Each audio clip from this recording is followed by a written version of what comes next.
Olá, senhora rica da família, seja muito bem-vinda a mais um conteúdo complementar aqui do nosso curso. E não tem como a gente falar sobre investimentos de renda fixa, renda variável no Brasil, internacional, sem a gente entender a história do dinheiro. Então, nessa breve aula, eu quero te contar um pouquinho o percurso que o dinheiro passou até chegar às cédulas que hoje nós utilizamos. Quero falar também sobre, além da evolução, algumas outras curiosidades que podem ser bem interessantes aqui para os nossos estudos. Então, olha só, a gente vai aprender hoje sobre a história da moeda do Brasil, a moeda brasileira neste caso, mas também outros pontos que são bem interessantes. Então, o dinheiro surgiu como escambo, ou seja, as pessoas trocavam mercadorias por outras coisas que elas precisavam. Qual que era o grande problema disso? Talvez você não encontrasse o que você precisasse para trocar ou o que você tivesse valesse mais, na sua opinião, do que o que a outra pessoa queria trocar com você. Então, com o passar do tempo, começou-se a utilizar outras formas de troca, como, por exemplo, conchas, sal, grãos e metais preciosos. E aí, falando de metais preciosos, surgiu então a ideia de trocar coisas por ouro e prata. E existe um motivo para isso. É que o ouro e a prata, eles são findáveis, ou seja, eles têm um fim. Pois é, senhora, o ouro não dá em árvore. Não tem como você fabricar ouro. Não tem como você fabricar prata. Por ser findáveis, ele tem um valor dentro dele muito maior. Então, o ouro e a prata, eles não sofrem oscilação negativamente. Em outras palavras, eles não vão sofrer a inflação. É claro que hoje você não vai investir em ouro diretamente, comprando pepitas e barras de ouro e guardando embaixo da cama. Mas você vai aprender no futuro aqui comigo, no Rica da Família, como comprar investimentos em ouro. Sim, senhora, você vai poder falar que você tem ouro investido, tá? Mas não da forma tradicional. Então, você não vai ter ouro embaixo da cama, tá bom? Então, as primeiras moedas, tal como conhecemos hoje, peças representando valores, geralmente em metal, surgiram na Lídia, que é a atual Turquia, no século VII a.C. As características que se desejava ressaltar eram transportada para as peças através da pancada de um objeto pesado, martelo, em primitivos cunhos. Cunhos são esses desenhos que nós estamos vendo aqui, né? Então você vai ver aqui, ó, tem um cunho, aqui tem uma tartaruguinha cunhada também, né, desenhada. Aqui também tem outros, ó, uma espécie de flor. Você tem aqui o leãozinho também talhado na moeda. Então, isso era cunhar, era ter desenhos que representavam ou uma família ou uma unidade de valor. E isso, repara que não tinha uma forma, não era redondinho igual é hoje em dia, ou retangular igual as notas de dinheiro. Eles eram feitos de forma bem grosseira, né? Você tinha pedaços de ouro que eram derretidos ali num formato não muito específico e eram cunhados, né? Na base da martelada, você tinha então ali a forma sendo impressa, digamos assim. E aí, com isso, temos o surgimento dos bancos. Por quê? As pessoas começaram a pensar o seguinte: bom, nós temos aqui vários pedaços de ouro e de prata cunhados que mostram valores financeiros, mas não dá para ficar carregando esse negócio para cima e para baixo. Imagina você vender várias coisas, vários animais, roupas, grãos, entre outras coisas, e ter um saco de ouro e de prata para você carregar durante todo o dia. Não era bem possível. Então, comerciantes que tinham muito dinheiro, que tinham muito espaço e tinham guardas, deixaram ali essa responsabilidade para guardar este dinheiro das pessoas. Então, surgiram os bancos, né? E aí tinha uma questão. Tá bom, eu deixo aqui a minha quantidade de ouro e de prata, mas aí, o que você me dá em troca para garantir que eu tenho direito aí com você? Então, o comerciante começou a emitir os papéis, moeda. Pois é, valores em um pedaço de papel que falava que você tinha ali naquela unidade, naquele banco, um valor guardado e este valor poderia ser trocado, tá? Então, você podia trocar isso novamente pelos metais. A necessidade de guardar as moedas em segurança deu surgimento aos bancos. Os negociantes de ouro e prata, por terem cofres e guardas a seu serviço, passaram a aceitar a responsabilidade de cuidar do dinheiro dos seus clientes e a dar recibos escritos das quantias guardadas. Esses recibos, então conhecidos como Goldsmith Notes, passaram, com o tempo, a servir como meio de pagamento por seus possuidores, para serem mais seguros de portar do que o dinheiro vivo. Assim surgiram as primeiras cédulas de papel moeda, ou cédulas de banco, ao mesmo tempo em que a guarda dos valores em espécie dava origem às instituições bancárias. Então, as pessoas pegavam esses pedaços de papel e conseguiam trocar não só por outros metais preciosos, mas também por aquilo que ela queria.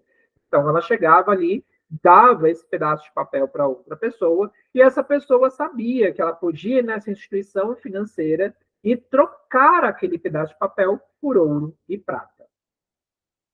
Os primeiros bancos reconhecidos oficialmente surgiram, respectivamente, na Suécia, em 1656, na Inglaterra, em 1694, na França, em 1700 e no Brasil, em 1808. E a palavra bank veio da italiana banco, peça de madeira que os comerciantes de valores oriundos da Itália e estabelecidos em Londres usavam para operar seus negócios no mercado público londrino. E aí, o papel moeda, ele tem uma origem que remonta lá à China, sim, na dinastia Song, entre os anos de 960 a 1279. Nos países ocidentais, o primeiro papel moeda foi projetado por quem? Por um empreendedor da Estônia, Johann Palmstruch. Deve ser esse o nome dele. Ele desenhou a moeda em 1661 e, a partir de então, as cédulas adentraram o Ocidente. Ou seja, ele olhou para aquilo e falou assim, olha, não tem como esse negócio feio, sem forma, continuar do jeito que está. Então, vamos fazer o seguinte, eu vou melhorar a cara disso. Ele foi lá e criou, então, tanto a moeda de metal, né, do metal precioso, quanto também a cédula de dinheiro. E aí a gente vem para o nosso país, o nosso amado Brasil, que já passou por, sabe-se lá Deus, quantas trocas de moeda. Nós vamos ver aqui que o Brasil já passou por várias trocas de moeda. Você já sabe disso, mas vale lembrar o porquê que isso aconteceu. Então, vale voltar um pouco na história e lembrar que o Brasil começou a usar dinheiro, né, começou a usar a troca da moeda por outras coisas com a chegada dos portugueses aqui no Brasil, lá no início dos anos de 1500, né? Pelo menos isso é o que remonta à história. Então, os índios trocavam aí as suas mercadorias pelo papel moeda daquela época que os portugueses traziam. Mas é claro que os índios continuaram trocando as suas coisas em forma de escambo, né? Então, eles trocavam tanto açúcar, fumo, pau-brasil, nem tantas outras coisas que a gente já sabe que era utilizado ali como moeda de troca na época da colonização do nosso país. Usar o termo descoberta é errado, porque os índios já estavam aqui e já era usada uma forma de troca, que era o escambo. Foi com a chegada, então, dos portugueses que a gente começou a ter acesso à moeda, né, ao dinheiro. Em resumo, uma moeda mercadoria é uma moeda em que tem o seu valor determinado pelo objeto que a compõe. Isso é diferente de uma cédula, por exemplo, onde o valor não é o papel, mas sim um acordo social firmado sobre ela. Por exemplo, uma nota de R$ 50 vale R$ 50 por causa da confiança das pessoas. E aqui quero ressaltar uma coisa. Se eu vir e falo que esta caneca tem um valor X, eu quero trocar ela por algo que tenha um valor X. Né? Se eu vejo que uma pessoa quer dar esta garrafa em troca desta caneca, eu estou fazendo escambo. Mas eu posso dizer que a minha caneca é rara, que você não vai encontrar em outro lugar, então ela vai se tornar cara. E por ser cara, eu não vou aceitar trocar somente por uma garrafa. Eu vou querer que a pessoa troque comigo pelo menos umas 2, 3 garrafas pela minha caneca. Então, isso era moeda mercadoria. Você trocava algo que você tinha de valor por outro algo de valor. Então, dentro de uma negociação, uma pessoa podia ali trocar objetos com outra, né? Era diferente do papel moeda que nós utilizamos hoje. Então, se toda a sociedade dissesse que uma nota de R$ 50, na verdade, ela vale 100, então todos nós iríamos trocar uma nota de R$ 50 que ela valeria 100. Mas como nós temos por trás disso uma autarquia, né, o Banco Central, que é o responsável por dizer hoje quanto que cada nota representa em valor intrínseco, né, valor dentro dela, não é bem assim que a coisa funciona, né? Então, R$ 50 tem um valor de R$ 50, R$ 100 tem um valor de R$ 100. Na história do Brasil, várias moedas foram usadas. Em 1568, o rei português Sebastião I determinou que as moedas portuguesas fossem usadas no Brasil colônia. Sendo assim, a primeira unidade monetária circular por aqui foi o real. Olha só, senhora, o real já passou por aqui há muitos anos atrás, né?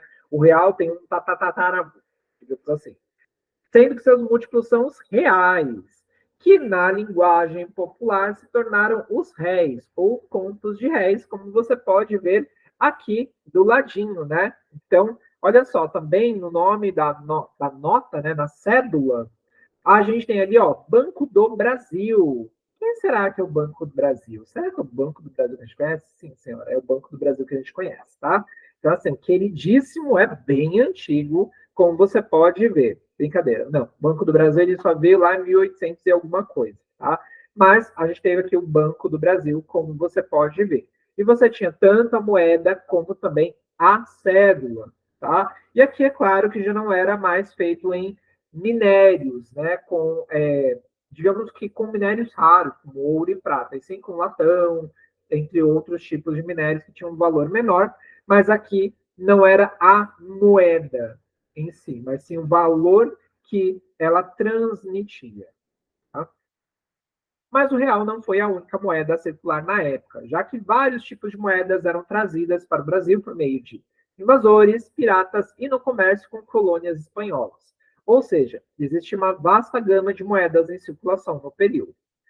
No período colonial, houveram várias invasões no Brasil por parte, sobretudo, dos franceses e holandeses. Desse modo, a introdução das moedas desses povos se deve por meio dessas invasões.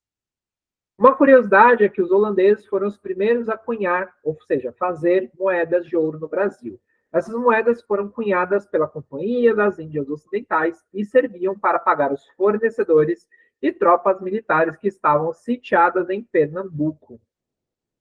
A partir do Estado Novo, dentro de 1937 a 1945, a moeda brasileira começou o seu período de instabilidade, a famosa e que nos acompanha hoje, inflação, que passou por um pico de hiperinflação que só entrou nos trilhos com o Plano Real em 1994. Pelo menos é o que eles achavam que ia acontecer, porque hoje o real está totalmente fora do trilho, está totalmente fora da casinha. Para você ter uma ideia, entre 1942 e 1994, a moeda passou pelas seguintes mudanças com o intuito de controlar a inflação.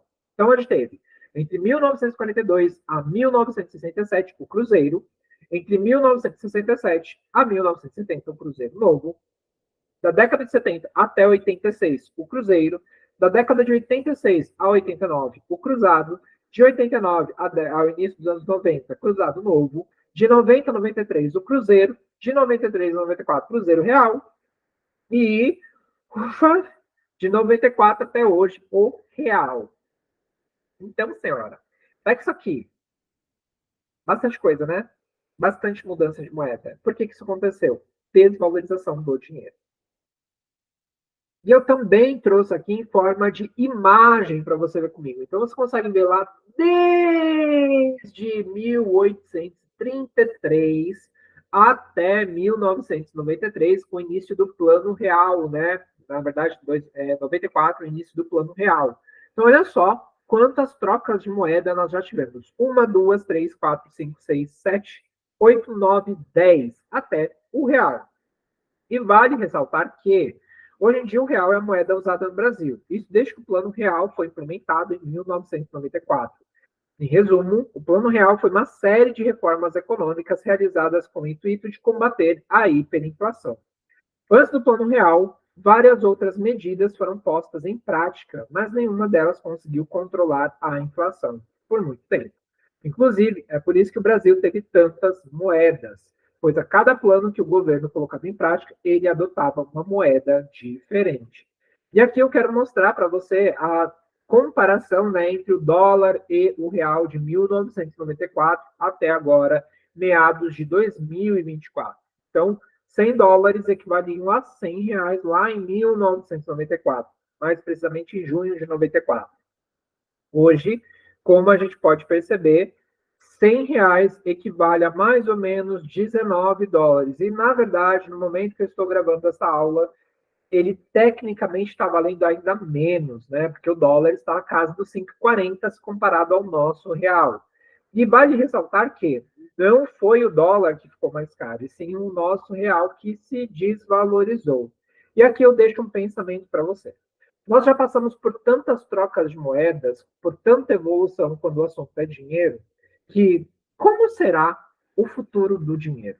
Hoje nós já temos o dinheiro digital, nós já temos o Pix para fazer transferências, o crédito, o débito, nós já temos as criptomoedas, as moedas digitais. Então, como será o futuro do dinheiro? Será que nós vamos continuar usando essas medidas que nós utilizamos hoje para trocar e comprar coisas? Vale a reflexão. Eu espero que você tenha gostado desse conteúdo e a gente se vê nas próximas aulas. Tchau, tchau.